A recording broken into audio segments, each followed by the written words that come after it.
اور انہوں نے جب فائر کیا سیدھا میرے بچے کے اوپر لگا, گلے یہ سر پہ اوپر لگا ہے. میرا بچہ فوری زمین پہ گر گیا ہے. مجھ سے برداشت نہیں ہوا جب میں اپنے بچے کو دیکھا. میری وہ حالت ہو گئی ہے کہ میرا جوان بچہ خونوں بے خون ہو گیا. دنیا کا ہجوم ادھر ہے.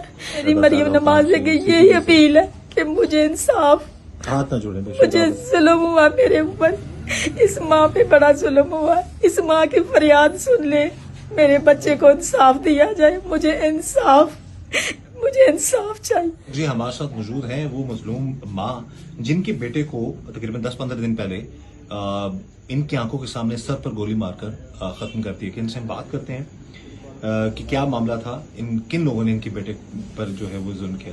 سب سے پہلے بہن جی بہت افسوس ہے, آپ کا اکلوتا بیٹا تھا وہ؟ جی جی میرا اکیلا بیٹا, لڑتا بیٹا میرا محمد طیب. اچھا, تو یہ بتائیے کہ ہوا کیا تھا اس کے ساتھ, کون لوگ تھے, کیا معاملہ ہوا, کس طرح اس کو مارا گیا؟ سر ہم گھر سے نکلی ہیں, بچے نے میلہ دیکھنے جانا تھا, ہماری فیملی بھی ساتھ تھی. اچھا, جب آگے گئے ہیں تو 2 موٹر سائیکل پہ لڑکے, اور انہوں نے جب فائر کیا سیدھا میرے بچے کے اوپر لگا, گلے یہ سر پہ اوپر لگا ہے. میرا بچہ فوری زمین پہ گر گیا ہے. مجھ سے برداشت نہیں ہوا جب میں اپنے بچے کو دیکھا.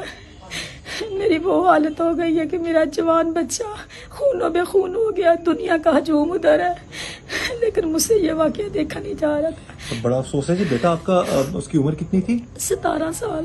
17 سال, اکلوتا بیٹا آپ کا تھا بیٹا میرا. یہ جی بڑا ظلم ہوا ہے جی ایک ماں کے ساتھ, جن کا واحد سہارا جو ہے اس کو چھین لیا گیا ہے. اور یہ بتائیے کہ کیا کچھ معاملہ سمجھ آیا ہے کہ کیوں مارا گیا اس کو, وہ کس کے ساتھ جا رہا تھا, اس کے ساتھ جو لڑکا ہے اس پہ بھی گولیاں چلائیں گی؟ اس پہ پہلے بھی وہ کہہ رہے تھے ان کا تھوڑا سا مسئلہ, پہلے فائرنگ بھی اس کے اوپر کی گئی تھی, لیکن میرے بچے کا کوئی قصور نہیں تھا. جو لڑکا جا رہا تھا اس کے ساتھ مسئلہ تھا کوئی؟ میرے بچے کا کوئی اس کے ساتھ کوئی زیادتی نہیں, کوئی ظلم نہیں تھا. ہم نے تو آج تک کبھی کسی سے بات نہیں کی, لیکن یہ ہمارے ساتھ اتنا ظلم ہو گیا کہ میرا جوان بیٹا چلا گیا. میں نے اس پہ آنسیں لگائی تھی کہ میرا بیٹا جوان ہو گیا, میرے گھر کا سہارا بنے گا, میرا سہارا, میرے بڑھاپے کا سہارا. میری دنیا اجڑ گئی. یہ بے بس ماں کچھ نہیں کر سکتی, لیکن انہاں ظالماں نوں سزا ملنی چاہیے. یہ درندے نے, انہوں نے شہر دے وچ انی آخر چکی دی ہے. انہوں نے ایک گین بنائے نے, پورا سٹیڈیم رات نو آ کے ملتے ہیں, اتنے آ کے بچیاں نال اس طرح زیادتیاں کرتے ہیں, بچیاں نال ظلم کرتے ہیں. ایڈا ظلم نہیں, انہوں نے کوئی پکڑ نہیں. انہوں نے کیوں ہی نہیں ٹھل دیتی دی ہے کہ بچیاں نال ظلم کرتے ہیں, بے حنک ماواں دے گوداں جاڑتے ہیں. اج انہوں نے ساڈیاں گوداں جاڑیاں, کل کسی ہور دیاں جاڑن گے. انہاں دے اوتے 24-25 کیس ہوئے دے نے, لیکن 25واں میرا 26 کسی اور دا ہو جائے گا. بد قسمتیاں ماواں کتے جا. ملزم پکڑا گیا, لیکن سر اودی پولیس جڑی ہے اودا ساتھ بھی جیل جا چکا ہے. جی پہلے بھی جا سزا ہو چکی اس کو, لیکن پیسے دے کے پھر باہر آ جاتا ہے.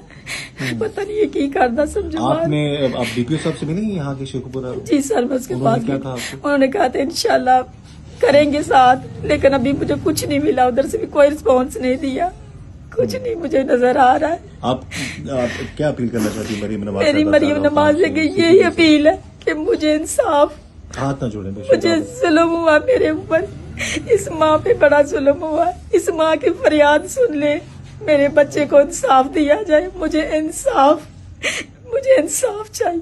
یہ جو ایک وہاں کی التجا ہے, یہ اعلیٰ حکام سے اپیل کریں, اور ہم بھی یہ اپیل کریں گے مریم نواز صاحبہ سے, عزیز پنجاب ڈاکٹر عثمان صاحب سے, ڈی پی او شیخو پورہ سے, سی سی ڈی کے جو اعلیٰ افسران ہیں, خاص طور پر سہیل ظفر چٹھا صاحب سے, کہ اس ماں کی التجا سنیں اور ان کو جو ہے انصاف دلائیں. یہ کون سا مبینہ طور پر ایسا گینگ ہے جو نوجوان بچوں کو سروں پر گولیاں مار دیتا ہے, ان کو دن جو کہتے ہیں نا کہ کہیں پر بھی ان پر حملہ آور ہو جاتے ہیں. اس سے پہلے بھی یہ اور ماؤں کو بھی گودے اڑا چکا ہے. سر یہ بچہ دانی تھا, بڑا سمجھدار بچہ تھا, ہنردار تھا. کلب میں جا کے 5 مہینے پہلے انہوں نے پہلے فائرنگ کسی سے کروا کے اس کو زمین پہ گھسیٹتے رہے, فائرنگ مار کے اتنی بے دردی سے اس کو مارا. اس کے بعد میرا بیٹا نشانہ بنا دیا. اب مائیں اس کا بھی لوتا ایک اللہ پتر وارث. آپ کے بیٹے کا ڈائریکٹ کوئی مسئلہ نہیں تھا, کوئی لڑائی جھگڑا نہیں تھا, وہ جس لڑکے کے ساتھ بیٹھا تھا اس کا کوئی مسئلہ ہوگا, اس کا کوئی مسئلہ ہوگا, لیکن ہمارا کسی کے ساتھ کوئی جھگڑا نہیں. ماں کی سسکیاں یقین کریں رونگٹے کھڑے ہو رہے ہیں, اور یقین کریں دل خون کے آنسو ہو رہا ہے کہ ایک ماں اب اپنے بیٹے کے واحد سہارا 17 سال ایک استغفر اللہ کسی دشمن کے ساتھ بھی ایسا نہ ہو جو اس ماں کے ساتھ ہوا ہے. ہم یہی چاہتے ہیں کہ ان کو انصاف ملے, ان کے بیٹے کو انصاف ملے, تاکہ آئندہ کبھی کوئی کسی کے ساتھ ایسا معاملہ جو نہ کر سکے. اس دعا کے ساتھ کہ اللہ تعالیٰ ہم سب پر رحم کرم اور فضل فرمائے, اللہ تعالیٰ ہمیں ہر طرح اور ہر کسی کے شر سے بچائے. مجھے ساتھ دیجیے گا. اللہ حافظ.